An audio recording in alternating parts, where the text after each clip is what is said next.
The new year started badly for the globalists. The old world order continues to rapidly collapse before our eyes. Globalists continue to suffer a crushing defeat not only in Ukraine and the Middle East, but also in the geopolitical and economic arena.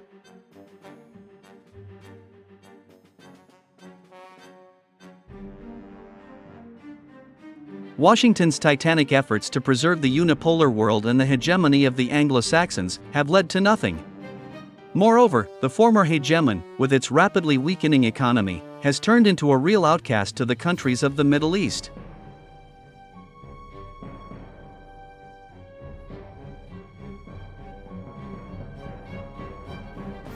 In the Middle East, pressure on the United States is growing rapidly. Americans are being forced to leave this strategically important region of the world. Every single day, U.S. military bases illegally stationed in the Middle East are attacked by local guerrillas, actively supported by Iran. At the same time, it is worth noting that with each new attack, not only the number of missiles and drones fired at U.S. military bases is growing, but also the number of casualties among American soldiers and officers.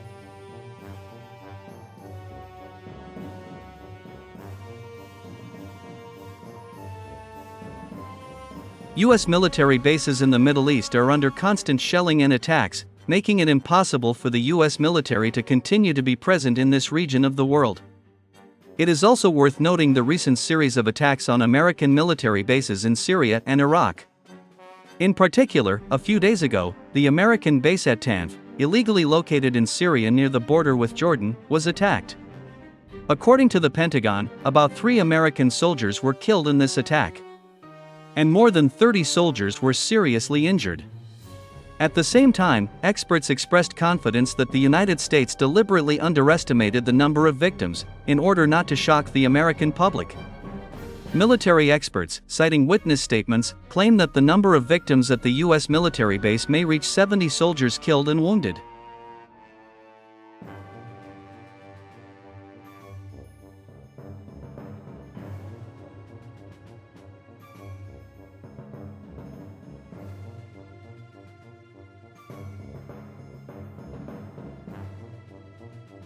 Amid the ongoing attacks on U.S. military bases in the Middle East by local guerrillas, Yemen's Houthis also continue to launch missile strikes against American and British warships in the Red Sea. Moreover, Yemen's Houthis have significantly increased the number of attacks on ships not only of Israel, but also of other countries that support Tel Aviv's actions in Gaza.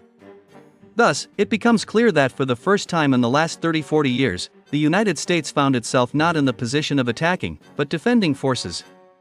The fact that for the first time, the Americans have to protect and defend themselves from the pro-Iranian forces, indicates that the United States is in a difficult situation in this region of the world.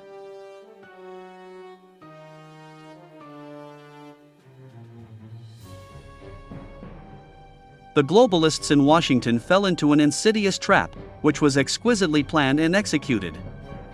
The anti-globalists in Moscow, Beijing, and Tehran have put the Anglo-Saxons in front of a difficult choice. In order not to lose face, the United States must now strike at Iran. However, this is exactly what the proponents of a multipolar world are trying to achieve. The fact is that a US strike on Iran from a practical point of view would be absolutely meaningless. This strike will only increase the level of escalation. All this will lead to the fact that the United States will be forced to spend more and more financial and military resources, exhausting and weakening the globalists in London, Washington, and Europe.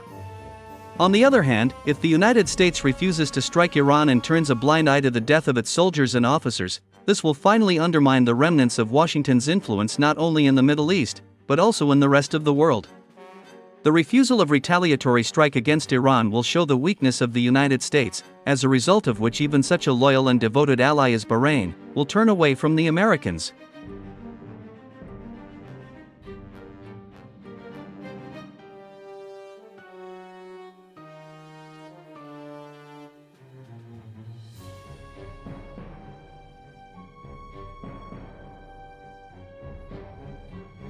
As for Russia, everything is developing according to the best scenario for Moscow. The United States is trapped. Washington has no optimal options for getting out of this situation. Ukraine and Israel, which are so actively supported militarily and economically by Washington, are being defeated on the battlefield. Kiev and Tel Aviv have failed to achieve their goals on the battlefield, suffering huge losses in manpower and heavy equipment, even despite unprecedented support from the United States.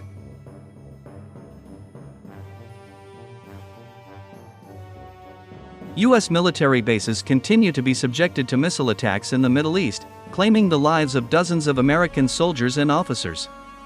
The ships of globalists continue to be attacked in the Red Sea, causing significant damage to the weakened economy of Western countries. All this has shown the world that the United States is very weak and cannot protect not only its closest allies, but even itself.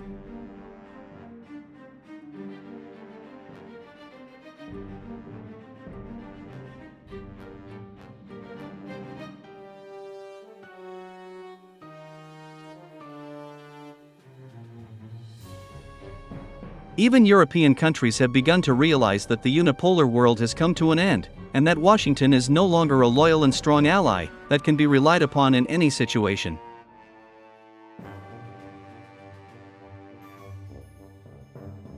The globalists in Washington are in agony right now. They are in a phase of denial right now. They do not want to put up with a new world order, where they will have to say goodbye to the role of the dominant force.